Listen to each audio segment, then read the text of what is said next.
वालेकुम दोस्तों की हाल चाल ने जनाब तुसी वेखदे पे हो अपना देश पंजाब टीवी ते मैं तुहाडा मेज़बान मोहम्मद नदीम खरल। सब तो पहले अपने चैनल को करना है सबसक्राइब ते बेल आइकन ते क्लिक करना है। एक अच्छी ते बेहतरीन और बेहतरीन नीली दे टॉप दे जिहड़े जानवर ने वो तुहानूं मिलदे रहन, तुसी वेखदे रहो। अज फिर अल्लाह दे खास फजल नाल ईद दे तीसरे दिन इंशाल्लाह अपना देश पंजाब टीवी ते कम जोरा शोरा नाल इंशाल्लाह जारी है और प्योर नीली दे बेहतरीन नगीने हमेशा ही तरह अपना देश पंजाब टीवी ते मिलते रहणगे, मिलने ने और इंशाल्लाह आखिर तक मिलते रहने क्योंकि असीं करते हैं मेहनत। तो इंशाल्लाह दिन जेहड़े होंदे ने बखेरुआं दे थोड़े होंदे ने, बाकी लैने देने मुकद्दर ने। ए जनाब मझे तुहाडे सामने लैके हाज़र होए हैं, सफेद चिट्टी अखे बिल्ली, कतरी कतरी मैं सेरे, मत्थे ते हल्की जी फुल्ली, बाकी मैं दी जात नस्ल तुहाडे सामने है। अं सिर हथ रखिया सिर लुक जाता है, मैं दे सिर्फ और सिर्फ विचों उंगल लंघदी है। एडी खूबसूरत और नायाब ये जनाब झोटी है, प्योर नीली दी है, लैने देने बाकी मुकद्दर ने। अल्लाह के फजल नाल झोटी की जात नस्ल के खानदान तुहाडे सामने। थन रुग रुग दा माशाअल्लाह पिछले पैर दोवें धोते सूं, बाकी थब्बियां दा वाना और अल्लाह के फजल नाल कमाल दी जनाब चीज़ ये जनाब बेहतरीन तोहफा। अल्लाह के फजल नाल कोई वादा घाटा नहीं। एक हड्डी मैनू खुडा पुट्ठा टाका नस्ल जातां एक लकड़ बेहतरीन और माशाअल्लाह बड़ी ही खूबसूरत और नायाब चीज़ है, प्योर नीली दी है, कोई वादा घाटा नहीं किसी पासों। पिछे दे कट्टी है, पिछे कट्टी है और अलहमदुलिल्लाह अजकल कट्टियां का सीजन है, लैके हाज़र हुए हैं। मैं सुआ दूजा है या पहला है, ये सारिया गल्लां आप मालिक ने करनियां ने। मैं दी जात ने तुहाडे सामने माशाअल्लाह फिट फिट कड्डी फिरदी है, रुग रुग दा सोहना थान और माशाअल्लाह कतरी कतरी सिर, कूंज वर्गी मैं तौण, कोई कौली धुनी का निशान नहीं। खास नीली दी, खास नीली बार दी, पिछे कट्टी है, राती सुई है। अरे जनाब हुण अज शाम में मेरा तीसरा बोला निकलना है, बाकी डिटेल सारी दी सारी आपां भाई यासिन तो लैनी है, भाई यासिन देणगे पूरी डिटेल पूरी गलबात।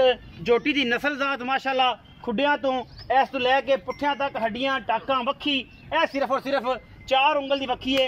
यही नस्ल होंदी गिठ गिठ मैं उत्ते पशम है, प्योर नीली का बेहतरीन नायाब हीरा है। इंशाल्लाह रेट भी मकूल मार्केट के हिसाब नाल सस्ते चंगे चोण ते जनाब रंग बिरंगे रेट नहीं होणगे, इंशाल्लाह तोहफे होणगे और इंशाल्लाह अं 19-20 होगी, 19-21 भी नहीं होनी, 19-20 की गल 19-20 नाल ही होनी है। असी लैके आने हैं टिशू पेपर दे बने नीली दे ब्रांड जिन्हां दे विच कोई दो राय नहीं होंदी, बाकी लेने देने मुकद्दर ने। अपना देश पंजाब टीवी की हमेशा अवलीन तरजीह रही है नीली बार दे बेहतरीन और नायाब हीरे दिखाने की।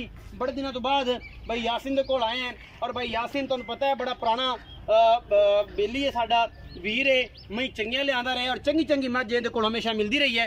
अज भी इंशाल्लाह रमजान दे विच उन्हें बंद करता सी क्योंकि रमजान च कारोबार ये जहाज सी तो मुल्की हालात तुहाडे सारे दोस्तों नहीं पता है। ए पिछे कट्टी है, मां तरह इहदे पैर भी पिछले धोते होने, मत्थे ते फुल्ली है माशाअल्लाह, बड़ी खूबसूरत कट्टी राती सुई है। अज शाम नूं हुण जिस टाइम मैं वीडियो बनांदा पिया ये जनाब 5 तरीक है और शाम की वीडियो है जनाब, ते अज इहनूं तीसरी चुआई है। मैं दी पूरी तसल्ली है। बहु यासिन नूं पुछने आपां कि दी की गलबात। अस्सलाम वालेकुम। वालेकुम सलाम। भाई यासिन की हाल चाल? ठीक ठाक भाई। से ठीक है, शुक्र है। वाह दिनों तो बाद कुछ 2-4 महीनों तो बाद जी हां जी ते काम दा सर्कट सारा नहीं पता है। हां जी हां जी बस ये जाई सी। चलो अल्लाह ताला रमजान निकल गया खैर सलामती, हुण इंशाल्लाह कम टुर पे और इंशाल्लाह आपां भी टुर पाएंगे। ते यासिन मैं किनवा सुआ सुई? दूजा सुआ सुई। दूजा ते कदों सुई है? कल शाम सुई है। कल शाम।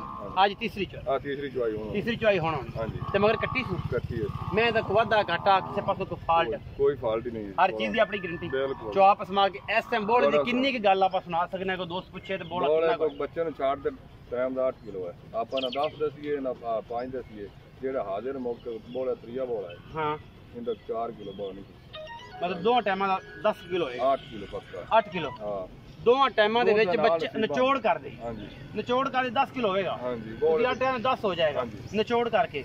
अगर दूध जेड़ा कच्ची मैं सुई है वो नाल वक्त है नसीबा नाल है, बाकी मोहब्बत प्यार जेड़ा है वो जेड़ा कोई सेवा करेगा वो ले लेगा। भाई यासिन ना मकूल जे मुल्क करने बस 19-20 होवे, लम्मी छाल ना रखी।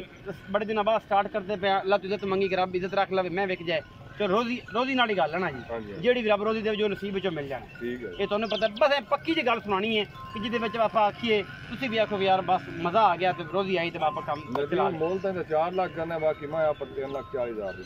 3,40,000 3,40,000 40,000 दी मुल 4 लाख। हां जी बाकी मैं हां दी 4 मेरा 5 कर ले, मैं हां दी भी कर ले, मैं हां दी बाकी ये भी आप मकूल रेट कीता देवां लवण आप पक्की जी गल की पक्की जी गल 3 लाख 40,000 ਇਹਦੇ ਵਿੱਚੋਂ ਕੋਈ ਬਰਾਸ ਜਨਬੂ ਤੇ ਆਇਆ ਪ੍ਰੈਸ਼ਰ ਛੁੱਟਿਆ ਕੋਈ ਮੁਹੱਬਤ ਪਿਆਰ ਹੋ ਜਾਏਗਾ ਸਿਗਰਟ ਪਾਣੀ ਹੋ ਜਾਏਗਾ ਕੋਈ ਬੀੜੇ ਦੇ ਕੁਝ ਨਾਸ਼ਤੇ ਵਾਸਤੇ ਦੇ ਪੈਸੇ ਗੱਡੀ ਚੱਲ ਪੈਗੀ ਕਿ ਨਹੀਂ ਚੱਲ ਪੈਗੀ 3 ਲੱਖ ਤੇ 40,000 ਰੁਪਏ ਔਰ ਇਨਸ਼ਾਅੱਲਾ ਅੱਲਾ ਦੇ ਫਜ਼ਲ ਨਾਲ ਸਾਡੇ ਆਪਣਾ ਦੇਸ਼ ਪੰਜਾਬ ਟੀਵੀ ਜਿਹੜਾ ਚੈਨਲ ਹੈ ਇਹਦੇ ਤੇ ਕੋਸ਼ਿਸ਼ ਮੇਰੀ ਹੈ ਮਕੂਲ ਮੁਨਾਸਬ ਔਰ ਬਿਹਤਰੀਨ ਜਾਨਵਰ ਕੋਸ਼ਿਸ਼ ਤੇ ਕਾਵਿਸ਼ ਪੂਰੀ ਬਾਕੀ ਲੈਣ ਦੇਣੇ ਮੁਕੱਦਰ ਮੈਂ ਕੱਚ ਦਾ ਖਿਡਾਵਣਾ ਇਹ ਜਨਾਬ ਪੂਰੀ ਤਸੱਲੀ ਇਹਦੇ ਵਿੱਚ ਕੋਈ ਵਾਦਾ ਘਾਟਾ ਨਹੀਂ ਲੈਣੇ ਦੇਣੇ ਮੁਕੱਦਰ ਨੇ ਬਿੱਲੀਆਂ ਅੱਖਾਂ ਤੇ ਕਤਰੀ ਕਤਰੀ ਸਿਰ ਮੱਥੇ ਤੇ ਫੁੱਲੀਆਂ ਤੇ ਖਾੜੀਆਂ ਚਿੱਟੀਆਂ ਤੇ ਮੈਂ ਦੇ ਪੈਰ ਇਵੇਂ ਜਿਵੇਂ ਸੁੰਮ ਹੁੰਦੇ ਨੇ ਘੋੜਿਆਂ ਦੇ ਬਾਕੀ ਹਰ ਚੀਜ਼ ਸੋਨੇ ਵਰਗੀ ਮਾਲ ਸੋਨੇ ਵਰਗਾ ਈਚ ਐਂਡ ਐਵਰੀਥਿੰਗ ਹਰ ਚੀਜ਼ ਦੀ ਗਰੰਟੀ ਛੱਟੇ ਫਾਰੇ ਗੰਢ ਮਰੋੜੀ ਦੀ ਅਲਹਮਦੁਲਿਲਾ ਵੀਡੀਓ ਅੱਛੀ ਲੱਗੀ ਵੀਡੀਓ ਨੂੰ ਲਾਈਕ ਸ਼ੇਅਰ ਤੇ ਕਮੈਂਟ ਜ਼ਰੂਰ ਕਰਿਆ ਜੇ ਆਪਣੀ ਰਾਏ ਨਾਲ ਜ਼ਰੂਰ ਆਗਾਹ ਕਰਿਆ ਜੇ ਪਾਕਿਸਤਾਨ ਜ਼ਿੰਦਾਬਾਦ ਪਾਕ ਆਰਮੀ ਹਮੇਸ਼ਾ ਜ਼ਿੰਦਾਬਾਦ